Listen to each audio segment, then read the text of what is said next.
my name is Teresa Frith and I'm Senior Skills Policy Manager at the Association of Colleges. Hi Teresa, so thanks for talking to us today. We just kind of really want to know, in your experience, how are colleges faring in the transition to apprenticeship standards? I guess, for example, how are job roles and processes changing in colleges? There's quite a lot going on at the moment. Colleges, like most providers, have found generally a downturn in numbers, but I've been visiting some colleges who've been bucking that trend and have increased volumes by 20% over the last year. And those colleges have been working to a strategic plan, and that seems to be a really critical factor in how they're approaching their changes in delivery.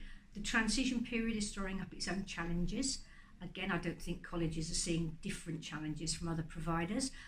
Very different environment, working to a standard that's a little bit more ethereal perhaps than the old frameworks that they take over from. So a lot of changes, particularly in the job role of the assessor, because clearly that role has changed a lot. It's much more about delivery of training and delivery and improvement and enhancement of behaviours, which is obviously a very new thing. So a lot of transitional issues, and I think most colleges are probably about 60 to 70% through the transitional phase. So we're beginning to see some much more involved questions coming from colleges about how the funding's really working and how some of the ongoing issues within standards can be addressed.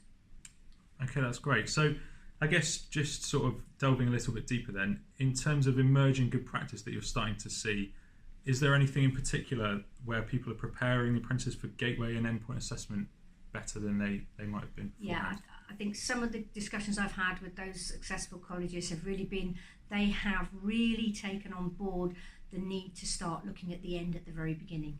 So effectively what they're doing is saying, we've got to keep a weather eye on the end game, on the gateway and the endpoint assessment process for this particular standard. So we need to look at the initial assessment from the perspective of what is going to be required in that holistic endpoint assessment.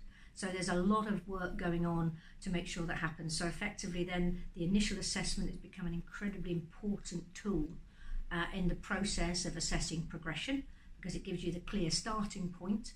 And that progression also keeps it every time the candidates are formally assessed as to how they're progressing through their learning. That is also reflected back to, okay, they've progressed this far. Is this in line with when we're expecting gateway to happen? Is this in line with what we need that candidate to be developing in order to be successful in the endpoint assessment process?